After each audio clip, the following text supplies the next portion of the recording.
All right, today is Wednesday, the 9th of September, so it's been a week since we met. Since it's a Wednesday, I got this notice. There will be a bake shop today at noon, so if you're interested, you take a quick look. There's breads and desserts, okay? All right. All right, as far as I know, we have gone over on here chapters 1 through 5. So the one was JavaScript is much more than you think, and that was just kind of the history stuff. The second was developing in JavaScript. There wasn't much really in there either, but 3, 4, and 5 were the ones that kind of had the meat, so to speak. Chapter 3 was on Java syntax and statements. Chapter 4 on working with variables and data types, and Chapter 5, which we finished last week, on using operators and expressions. My goal today is to go over Chapter 6 and to go over, Chapter 5 and Chapter 6. Try it again. 6 and 7. Chapter 6, controlling flow with conditionals and loops, and Chapter 7, working with functions. After we get done with that, again, I'll give out the first assignment. There are 4 problems. We're going to do 2 of them as a class. All right, or at least one of them as a class, and you'll have the code for the other one. But then we'll talk about what you'll have to be working on next week. After that, then we're going to go in and we're going to do chapters 8 and 9, just those 2 chapters. Then we'll have a second assignment. Then we're going to go in and do chapters 10 and 11.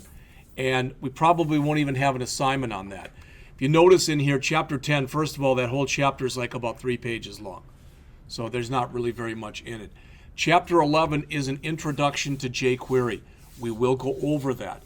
But I want you to know that come spring, there is an entire class in jQuery. If you can kind of imagine, for lack of better words, JavaScript on steroids, that's kind of jQuery. All right, it's a JavaScript library that allows you to do a whole lot of different things with a lot less code than it would take to do it using, quote, regular JavaScript, rather, unquote. All right. So we'll do that, and that'll get us to part 2 of the book then. So again, I want to start right now on chapter 6. So I'm on page 93, controlling flow with conditionals and loops. We've looked at some of this stuff already. In other words, I've created things like this for you before, not like that, but like this, where we come in here and we say something along the lines of, I'm not going to write a complete program here, I'm just going to write some stuff. So we have like var age equals 21. And then I'm just going to say ... meaning some code here. I don't know what it is. All right. And then we'd say something like if age greater than or equal to 21, alert, you are legal.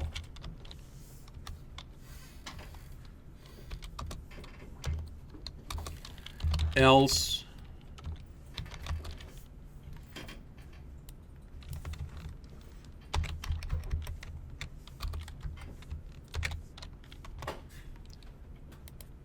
you are not legal.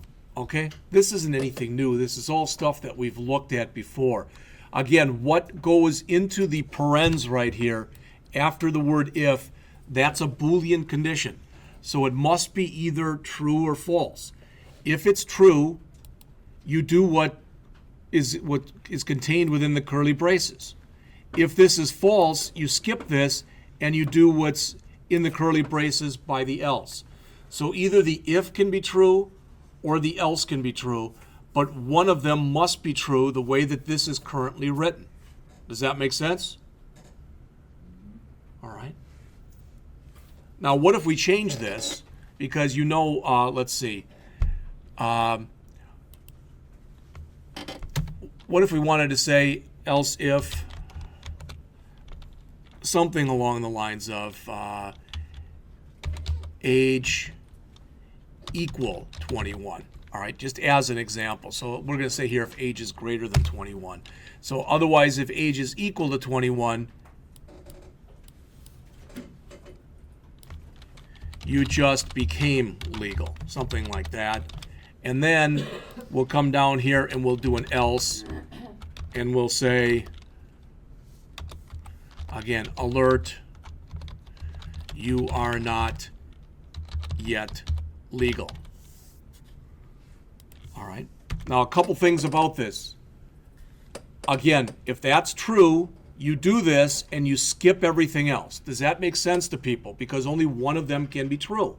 So if the person is greater than 21, so let's just say here they were 26, we're going to do this and we're going to totally skip lines 9 to 16. And then we'd have some more code. Let's just assume there's more code here. All right.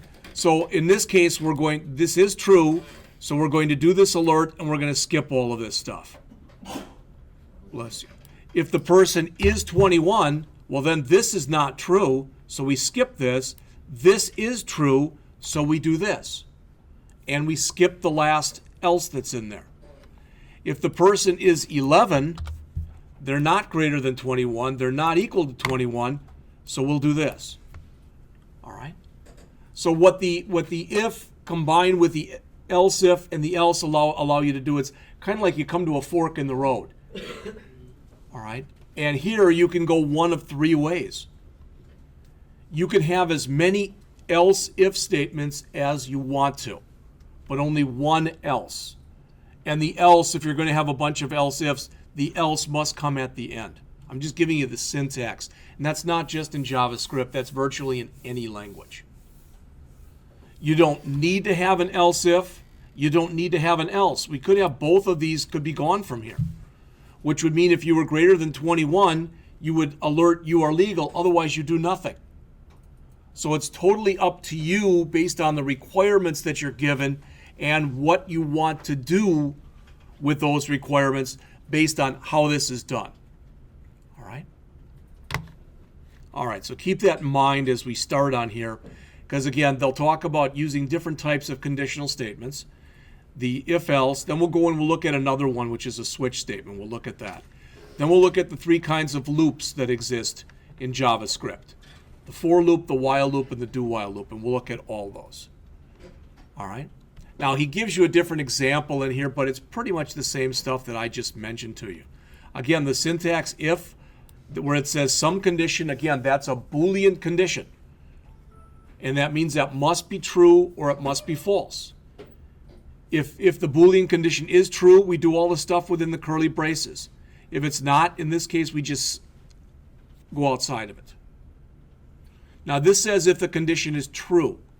This says if the condition is false, basically.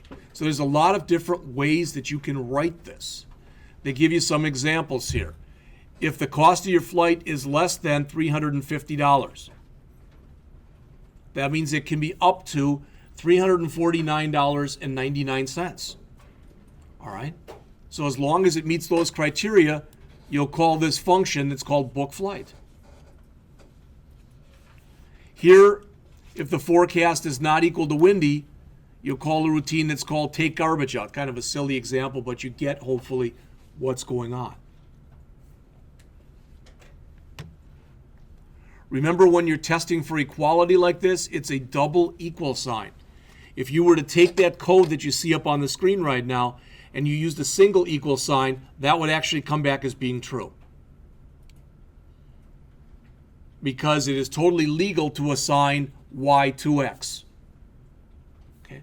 JavaScript is one of those languages that if you do that, if you mean to put in a double equal sign there, but you only put a single equal sign, JavaScript will not flag it as an error. It thinks you know what you're doing. Most other programming languages today, if you try doing that, if you put a single equal sign where it expects a double, you'll get a warning or you'll get an error message, not JavaScript.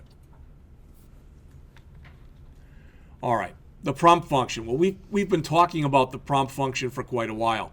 There really shouldn't be anything here. I'm on the bottom of page 96. This shouldn't be anything new to you. Prompt, please enter a number below 100. All right, and then we do an if afterwards that says if what we just entered is greater than 99, all right, we say that it's not below 100.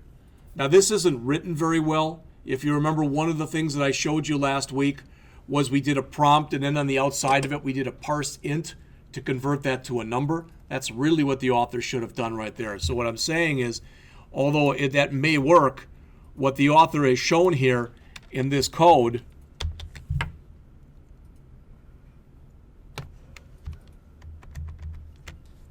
all right, right there, what he really should have written right there is, instead of prompt, he should have said here parse int and then prompt, like that.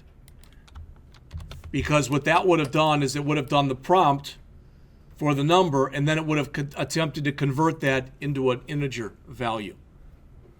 All right. You have to start being leery too. One thing that I like about Notepad++ that you'll get used to, and you'll either like it or not like it, but notice if I highlight this first paren, see how it highlights the ending one? All right. You have to always have the same number of parentheses. Not my rule, it's a syntactical rule of any language. Same thing here. All right. And you'll notice if that's highlighted, basically, so is the other one. Okay. All right.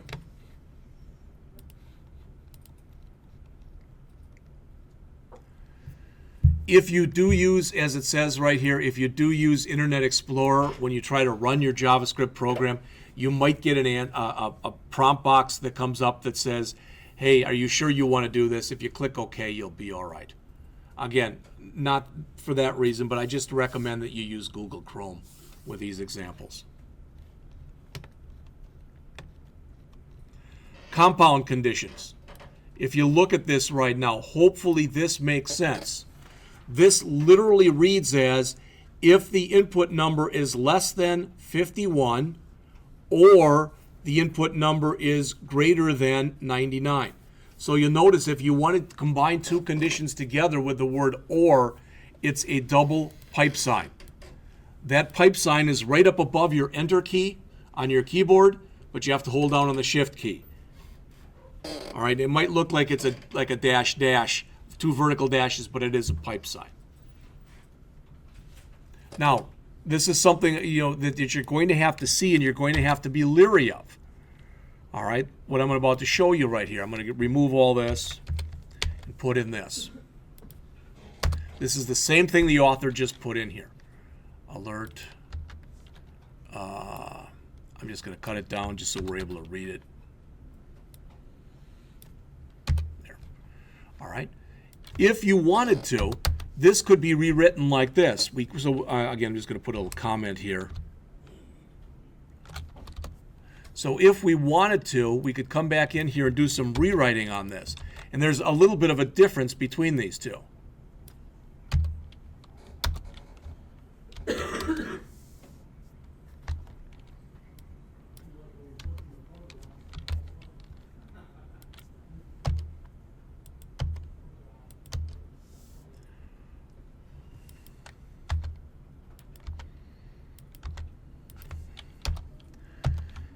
What I've just shown you right here now, this is what's referred to as a nested if. All right? Now, you're checking here to see if the number is less than 51. Well, in this case, it wouldn't make a whole heck of a lot of sense because if a number is less than 51, there's no way it can be greater than 99. All right? But a lot of times when you have, instead of an or condition in here, if you have what's called an and condition, where they both have to be true, all right, you'll sometimes rewrite it like this. All right. Do you have to worry about that? No. All I'm trying to show you is almost always, if I were to say, write this, and it's kind of like right now, if I said, okay, we're going to meet tomorrow, we're going to meet in Milwaukee, all right, and I said, you just figure out, get there any way you want. Some of you who like taking, I-43, you might get there that way. Other people might take a different way. The bottom line is if you all get to the same location, when you're supposed to get there, that's what matters. And in much the same way, when you write code, there literally always is more than one way that you can write the same code. All right. What you should be striving for right now, and I've mentioned this to you previously, is understandability. Don't think, well, I've got to write my code and it's got to be as small as possible. No. It's got to be as understandable for you as possible. And as long as it is, then you're writing good code. All right. So they show you this right here, and what they've done is they've added that JavaScript right inside of an HTML file. As I mentioned to you previously, and I've shown you how to do this, this is not considered to be good practice. You should separate your JavaScript from your HTML. When you put your JavaScript inside of your HTML, like you see right here on page 99, that literally has a name. That's referred to as being obtrusive JavaScript. What you want to strive for is unobtrusive JavaScript. And as we go on and get further in here, what that means is the JavaScript should be in a JS file, your HTML should be in a .html file, and your CSS should be in a .css file. It's that separation of concerns type of an idea. All right. Now, one thing that you may or may not see, and I think I asked this earlier, but I believe most of you, at least, most of you are in the math and logic class. Okay. Now, maybe some of you are not, and that's okay. But if you can imagine, I've got two things. I've got X and I've got Y. All right. Now I want to show you X, what we say ANDed with Y. All right. When you do this, X can be true and Y can be true. And if X and Y are both true, X and Y is true. All right. Or you can have X true and Y can be false, and then the whole thing is false. You can have this be false and this be true and it's false, and you can have everything false.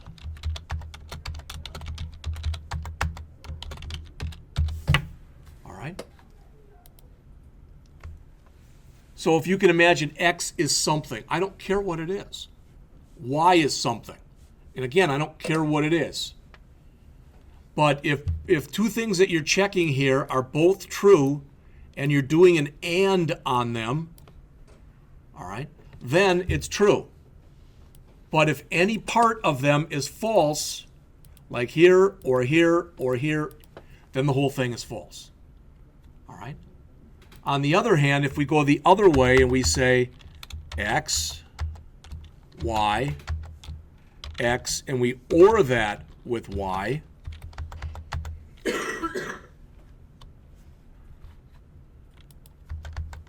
again, if they're both true,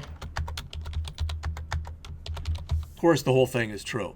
But if either one of these other cases is true, that's also true.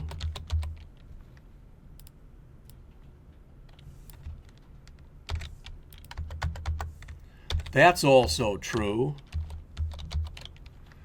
And only if everything is false. Those are called truth tables. And if you haven't seen them before, you'll see those with Julie. All right?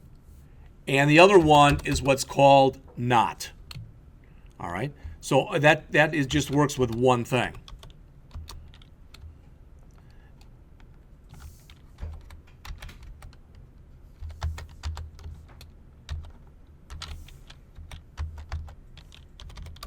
So if X is true, not X would be false. And if X is false, not X would be true. All right? You have to start understanding that stuff in the context of what we're doing in here. All right? And again, I'm not saying does that make sense or does that not make sense. You can look all that stuff up. I don't remember if the author has it in the book or not, but you can look up truth tables. This is how a computer works. When I went on and got my master's degree, one of the classes that I took was a class in computer architecture. And I took it because I wasn't very strong in computer architecture. I still don't think I am. But when I took it, they literally gave us, I don't know if you remember it because I'm dating myself here. Most of you are probably way too young to remember it. But you used to have these things called Heath kits. All right? And literally what it was a bunch of things. We had to wire things up. And we had to wire up AND gates and OR gates. And if it all worked, when you touched a tester on a thing, it would light up. That might not sound like a big thing, but I had to do it at my home. At the time, I was living in Bolingbrook, Illinois, and I had to go and put it in my car, drive 40 miles to downtown Chicago and show the instructor and hope I didn't hit a bump on the way. And if I did, of course, I could have pulled a wire or whatever, and I had to rewire it while I was there. But it does, again, the class did show me, or that part of it, that's how the computer interprets things. All right, it looks at two different conditions. And really, to the computer, anything that you see here that's true, that's 1 to the computer. Anything that you see that's false is 0 to the computer. That's why when you talk about something, like the first computer language, which was machine language, was all zeros and ones. Very hard to write code because you ended up writing things that look like this. Not a 2. And there would be about 16 of these. And it was very hard to read and figure out what was going on. And if you meant to do that, but you accidentally transposed and did that, the whole thing could not work just for that reason. All right.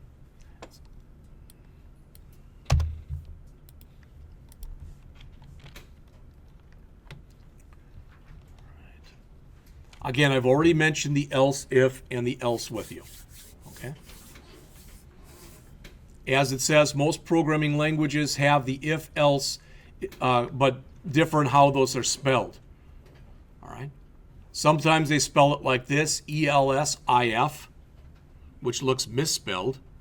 The one I like the best, and it's a language that you won't take for a while, but is the PHP language, because PHP says you can do it like this, or you can do it like this. You can do it either way, and I'm gonna take it either way. JavaScript does not do that. If you attempt to do this, it looks for a keyword, ELSEIF. It doesn't find it. So it'll give you an error message. But I've explained the logic for you, with you, regarding the if, the else, and the else if. All right?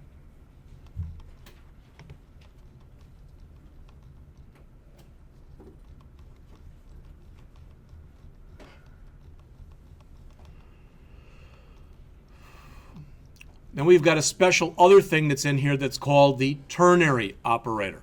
And again, I want to show you how that's used by first writing you a little bit of code without a ternary operator, then writing the same code with a ternary operator. All right? So I'm going to just come in here and write a little bit more code. So I'm going to get rid of this. And I'm going to say this. var x equals 7, var y equals 14. Var max equals, for now, I'm going to say 0. All right, so then again, I've got some more code in here, just more code here. I don't know what it is. I don't care what it is. All right, but I want to say this. If x is greater than y, max equals x. Else max equals y.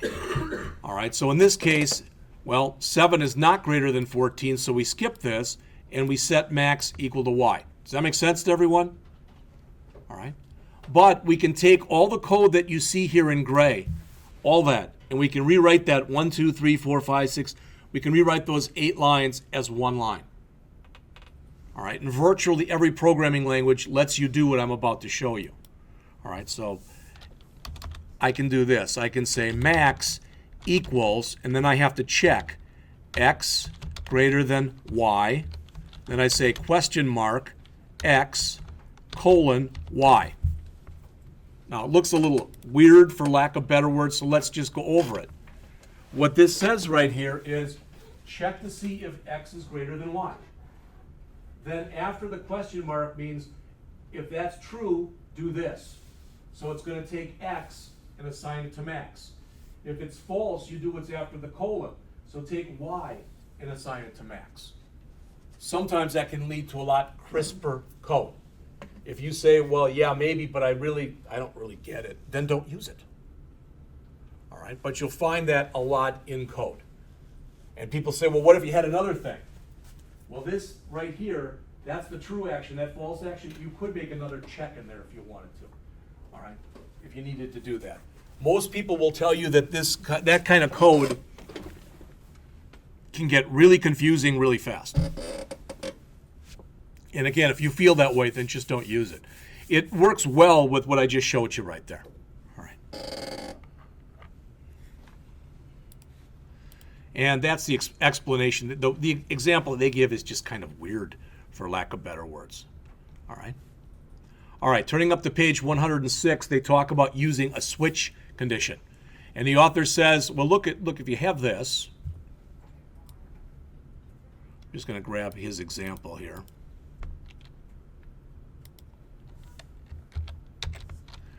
All right. And there's nothing wrong with what he has. He's checking some languages. All right. And it says if the language choice is EN, choose English. Else if it's DE, choose German. Else if it's PT, choose Portuguese. Otherwise, no language was chosen, so they're just defaulting there. They're saying if you don't say anything, use Swedish. All right? So that's the way the author is setting that code up. And what he says is we can write that same code like this. Probably going to have to shrink this down a bit.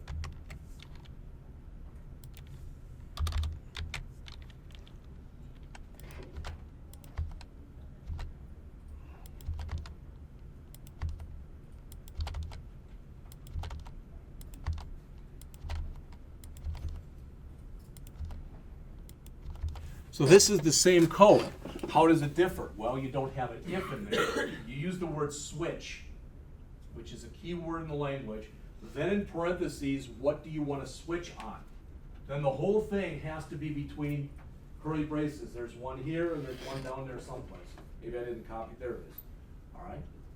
And now instead of saying if language choice equals EN, you say case EN. All right. This is just another way of writing the same thing. All right. So if you're looking through this and you say, well, I mean, I don't really get it, I'd go back and take a look at the example that's in the book. All right. Sometimes people ask, well, can you go in and can you rewrite anything that's in an if? Can you rewrite it as a case? The answer is typically yes, but would you want to? So for instance, let's say that I was writing a program, and I've had people do this in the past. You don't have this on yours, but let's say that I ask you to enter a number that's between 0 and 100, and it represents a test score. All right? So I say var test score. In fact, just in case we got somebody watching it on tape, let's put it here. Just open up another page here. So let's say that you've got here var test score equals, and we'll say parse int prompt enter a test score between 1 and or 0 and 100. All right? So we're asking you to do that. Now, let's say if we say this, if, not fee, if test score is greater than or equal to 90, and I'm just going to put the curly on the same line, otherwise I'm going to run out of room here. Letter grade equals A.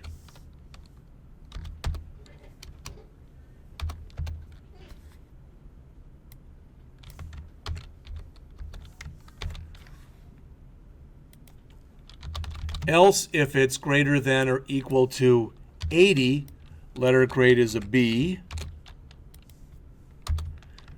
Else, if it's greater than or equal to 70, it's a C. I think you're getting the idea as far as what's going on here. All right.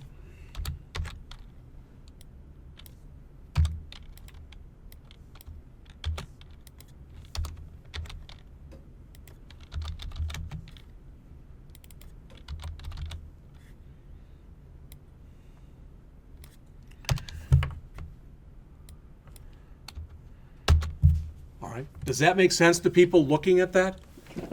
So you're reading in a grade. If the grade is between, so if it's 90, 91, 92, 93, all the way up to 100, you get an A. And if that isn't true, then it has to be less than 90. So you go down to here and you check to see if it's between 80 and 89. If that's true, you get a B.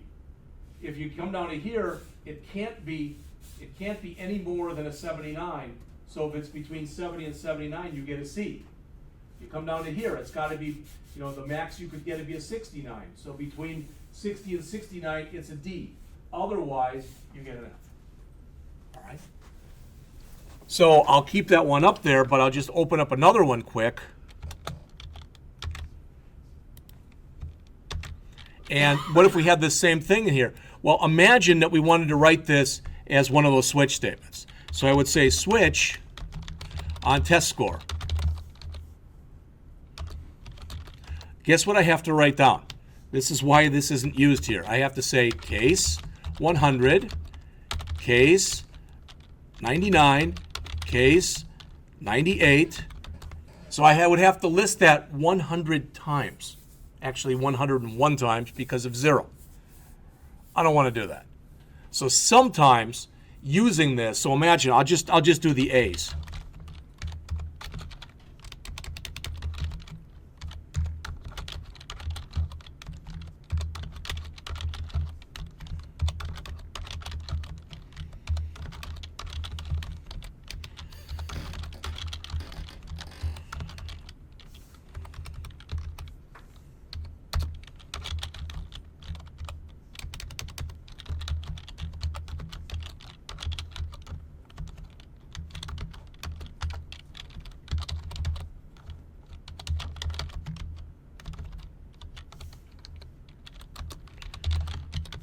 I'm not going to write something like that. That's just the ones for the A. Then I have to do 11 more for a B. I guess 10 more for a B. 10 more for a C. 10 more for a D, etc. All right? And I'm not going to do that. That's just too much work. So sometimes when you're doing something like this, it makes much more sense to use an if.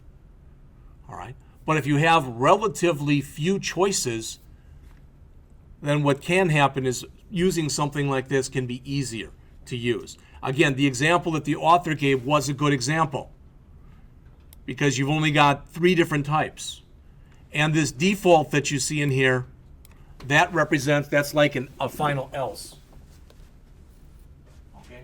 Some languages, you couldn't do this. With some languages, what you do the case on, that value that's in there has to be a number, and it has to be a whole number. JavaScript is very liberal with what it lets you do. So that's not one of the languages. All right. You'll see on the homework, if not this homework, the next one, there'll be a chance where you'll have your choice, and you can use either an if or you can use a case, all right, or a switch statement. Which one should you use? The one that makes more sense to you. All right. All right. Let's talk about the 3 different kinds of while loops. I'm going to just, again, put something on the screen here that's going to show you all 3 of them. So I'm going to say here var x equal 0. While x less than or equal to 10, alert x equals plus x.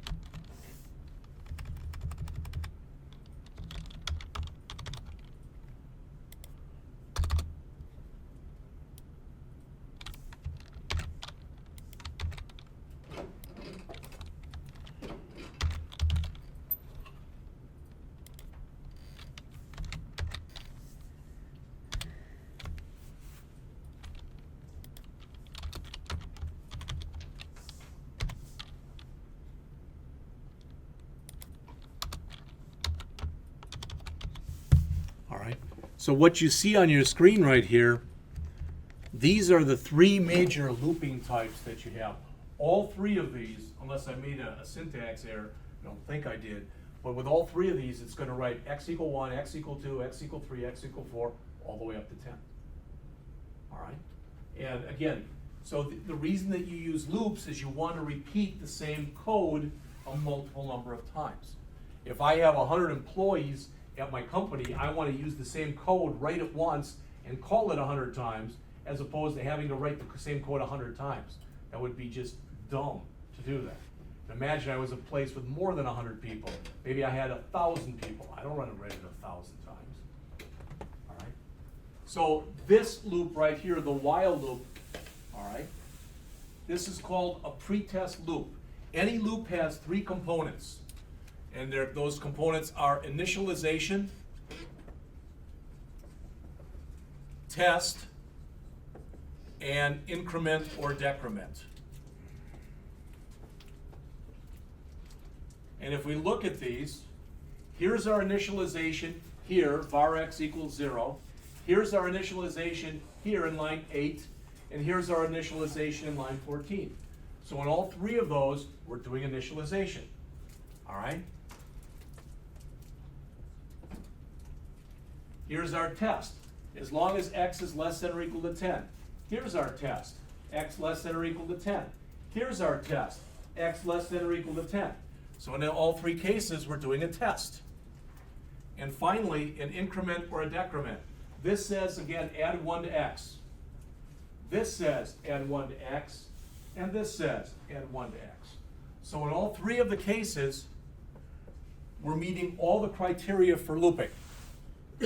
Again, we have to initialize x in here. A lot of times when I write code, you'll see it in my code.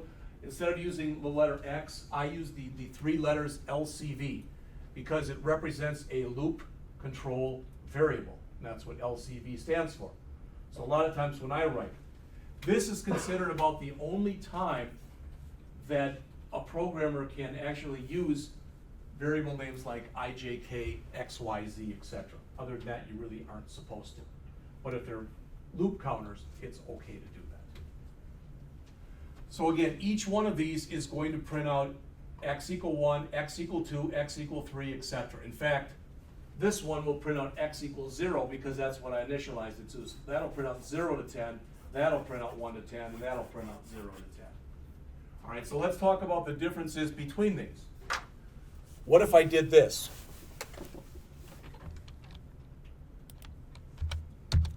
All right, I've changed it to var x equal 100. How many times do I go through this loop? 11. No. Oh, I'm sorry. What's that? 0. 0. Why? It's 100. It's already. Because the test fails initially. That's a pretest loop. That means you test the loop at the beginning, and if the test fails, you don't do the body of the loop. If x is 100, 100 is not less than or equal to 10. All right? So you'd never do it. All right? Same thing in here. If I had said this,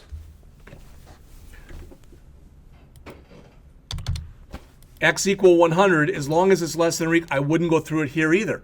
But if I do it down here, if I say here, var x equals 100, since I don't make the test till the bottom, I go through that at least once.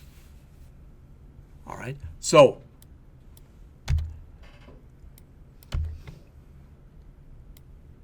the first 2 loops here, the while and the for, they're known as pretest loops.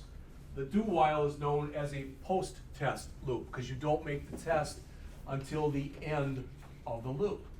But in all cases, when you're working with loops, you have to initialize your loop control variable, you have to test it, and you have to change it. All right? What would happen if I did this?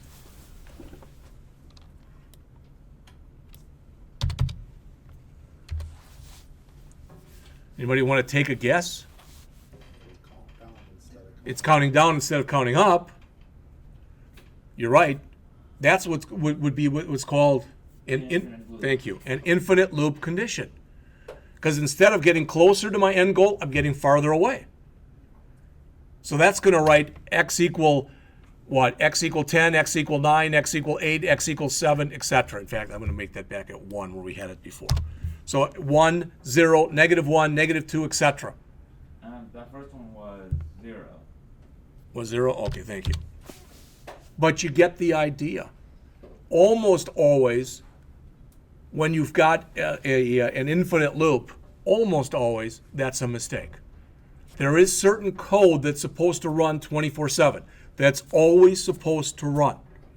And that code may be put into an infinite loop. But more often than not, when most programmers, especially most beginning programmers, when you start to code and you get into an infinite loop, it was an accident. If that happens to you, if it happens, if you look, all of you, if you don't look at your keyboard, in the bottom left-hand corner of your keyboard, you've got a key that says CTRL, which means control. And if you're in an infinite loop, normally, if you hold down on that control key and up towards the upper right-hand corner, you've got a key that says pause, and underneath it, it says break. Almost always when you do a control break, that will get you out of an infinite loop. All right, it's possible that it won't, but almost always it will. So again, pretest, pretest.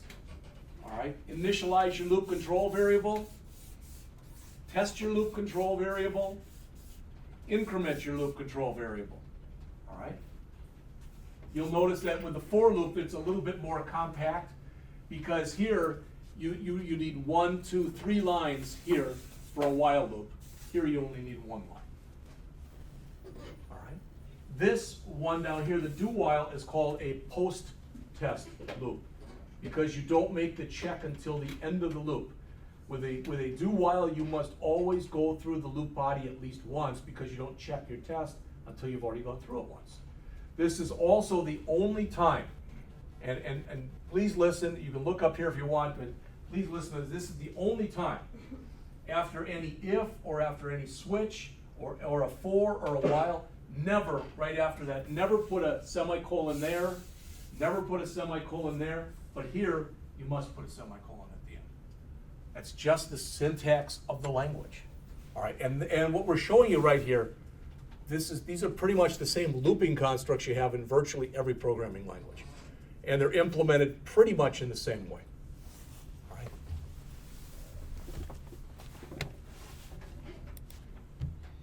So they talk about the while, again, making sure it executes at least once, changing the condition. It's what I just showed you. They mention the do while. They mention the for. So again, that's pretty much what we just went over. If you like their examples better, cool. All right. There's also a special kind of for loop that's called a for in loop. I'm not going to spend much time on it now because it doesn't make much sense unless you're working with objects. And we haven't talked about objects yet. All right. So like I said, I'm not going to really go into that. But if you want, there's a little bit on it in pages 113, 114, and 115. And there's even a for each in. All right. All right. Then moving up all the way to page 116 here, the author talks about validating forms with conditionals.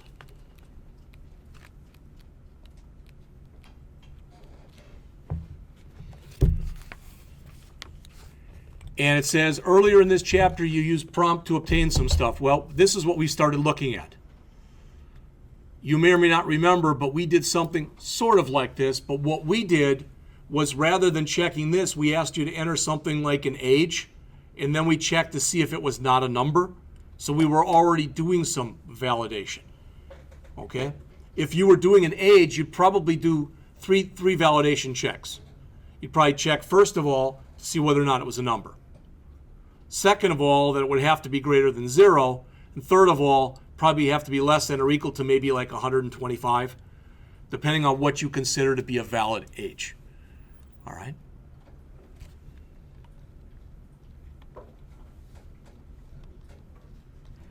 That's it for that chapter. And I'll tell you what, it's a little early, but let's take our break now. It's 8:47. We'll come back at 9, and we'll go through Chapter 7, which is not as long a chapter as 6 was.